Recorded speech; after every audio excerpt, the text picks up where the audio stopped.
গত ২৭ তারিখ বাংলাদেশ বনাম ওয়েস্ট ইন্ডিজের প্রথম টি-20 ম্যাচে লজ্জাজনক হারের সম্মুখীন হতে হয়েছে বাংলাদেশ ক্রিকেট টিমকে। মূলত বাংলাদেশ কোথায় ভুল করেছিল, কিভাবে ব্যাটিং অর্ডার ভেঙে পড়ল, আর কিভাবে ওয়েস্ট ইন্ডিজ শেষ দিকে ম্যাচ ঘুরিয়ে দিল, সব জানুন আজকের এই ভিডিওতে। সাথে থাকছে আজকের দ্বিতীয় টি-20 ম্যাচের বিস্তারিত বিশ্লেষণ ও প্রেডিকশন।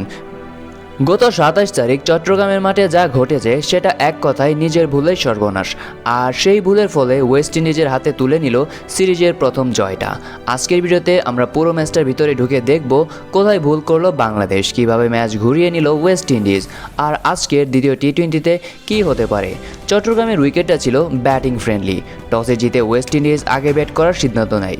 শুরুটা ছিল শান্ত, কিন্তু যখনই সেই হুপার রবম্যান পাওয়েল মাঠের মধ্যে সেট হয়ে গেল, পুরো খেলাটাই যেন পাল্টে গেল। হোপ তো একেবারে ক্লাসিক ব্যাটিং খেলেছে, মাঠের চারদিকে শট মেরেছে, টাইমিং আর স্টাইল দুটোই ছিল নিখুঁত। বাংলাদেশের প্রথম দিকের বল ভালো করেছিল, কিন্তু মাঝের ওভার থেকে হঠাৎ দিশেহারা হয়ে যায়। শেষ ৩ ওভারে ওয়েস্ট ইন্ডিজ তো আগুন ঝরিয়ে ফেলে, প্রায় ৫০ রান তুলে ফেলে লাস্টের ৩ ওভারে। সেখানে সেই হোপার রবম্যান পাওয়েল একেবারে ম্যাচটাকে ঘুরিয়ে দিল। শেষ পর্যন্ত স্কোর বোর্ডে ১৬৫ রান। দেখতে সাধারণ লাগলেও চট্টগ্রামের উইকেটে ছিল এটা বেশ ভালো টার্গেট।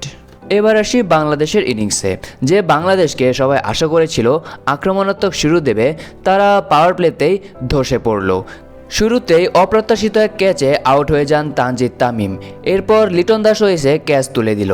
তারপরে সাইফ এবং তাওহিদ হৃদয় দুজনই দ্রুত আউট। মাত্র ৪২ রানে ৪ উইকেট হারিয়ে বসে বাংলাদেশ। এই জায়গা থেকেই পুরো ম্যাচের গতি বদলে যায়। তখন প্রয়োজন ছিল স্থির থেকে পার্টনারশিপ গড়ার, কিন্তু ব্যাটাররা সেই ধৈর্য দেখাতে পারেননি। সাকিব একটু চেষ্টা করেছিল, কিন্তু তিনি বেশিক্ষণ টিকতে পারেননি। এক পর্যায়ে মনে হচ্ছিল বাংলাদেশ হয়তো কামব্যাক করে ম্যাচটাকে বের করে আনতে পারবে। নাসুম আহমেদ আর তানজিম সাকিব কিছু সময় লড়াই করলো, কিন্তু ১৯.৪ ওভারে পুরো দল অল আউট হলো ১৪৯ রানে।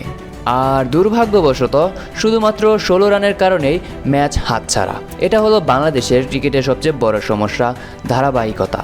একটা ভালো শুরু হয়, কিন্তু মাঝপথে সবাই যেন পথ হারিয়ে ফেলে এবং একের পর এক উইকেটের পতন ঘটতে শুরু করে। আসলে এই ম্যাচটা পুরো ঘুরে যায় শেষ ৫ ওভারে। ওয়েস্ট ইন্ডিজ যেখানে ১২০ রানে ছিল, সেখান থেকে শেষ মুহূর্তে ১৬৫ রানে পৌঁছে যায়। বাংলাদেশের ডেথ ওভার বোলিংয়ের খুব ভয়াবহ অবস্থা করে দিয়েছিল West Indies batting line up. Taskin বা মুস্তাফিজ কেউই শেষ দিকে সঠিক লাইন লেন ধরে রাখতে পারেনি, আর সেই সুযোগে হোপ এবং পাওয়েল যুগল দিল প্রতিশোধ। তারা খুব ভালো করে জানতো শেষ ওভারে বাংলাদেশ একটু ছিটকে যায়, আর ঠিক সেখানেই তারা আঘাত করে। এই জায়গাটাই ছিল ম্যাচের মোড় ঘুরিয়ে দেওয়ার মুহূর্ত। ম্যাচ শেষে প্রেস কনফারেন্সে ওয়েস্ট ইন্ডিজের অধিনায়ক বলেছেন, আমরা জানতাম বাংলাদেশের মূল ব্যাটারদের শুরুতেই আউট করতে হবে। পরিকল্পনা ছিল ওদেরকে চাপের মধ্যে ফেলা। অন্যদিকে বাংলাদেশ শিবিরে মুখে হতাশা। লিটন দাস বলছেন, আমরা জানি আমাদের ব্যাটিং ইউনিট ভালো, কিন্তু চাপের সময় ভুল সিদ্ধান্ত নিয়েছি। এই কথাগুলো শুনে বোঝা যায় দল এখনও আত্মবিশ্বাসের ঘাটতিতে ভুগছে। তাদেরকে মাঠে নামতে হবে আরও সুন্দর এবং ক্লিয়ার প্ল্যানিং নিয়ে। আচ্ছা, যাই হোক, এখন আসি আজকের ম্যাচে। আজকে ওয়েস্ট ইন্ডিজ বনাম বাংলাদেশের তৃতীয় টি-20। বাংলাদেশ যদি সিরিজে টিকে থাকতে চায়, এই ম্যাচটা তাদেরকে জিততেই হবে। আজকের ম্যাচে হয়তো দলে কিছু পরিবর্তন আনবে ব্যাটিং অর্ডারে। যেমন গত ম্যাচে শামীম পাটোয়ারির বেপরোয়া ব্যাটিংয়ের কারণে তাকে নিয়ে অনেক কথাই বলেছেন প্রেস কনফারেন্সে লিটন কুমার দাস, এবং সম্ভবত তার পরিবর্তে আজকের ম্যাচে মাঠে নামতে পারেন জাকের আলী অনিক। এবং আশা করা যায় যে টপ অর্ডারের ব্যাটিংয়ে কোনো রকমের পরিবর্তন আনতে চায় না ম্যানেজমেন্ট। বোলিংয়ের দিক থেকে নাসুম আহমেদ আর তানজিদ হাসান সাকিবের উপর আজও অনেক আশা থাকবে। ওয়েস্ট ইন্ডিজের দিকে তাকালে তারা আজও আত্মবিশ্বাসে ভরপুর। সেই হুপ আজও ভয়ঙ্কর হতে পারে, কিন্তু বাংলাদেশ যদি প্রথম ৬ ওভারে ১ থেকে ২ উইকেট নিয়ে নিতে পারে, তাহলে পুরো ম্যাচটাকে তারা নিজেদের দিকে টেনে আনতে পারবে।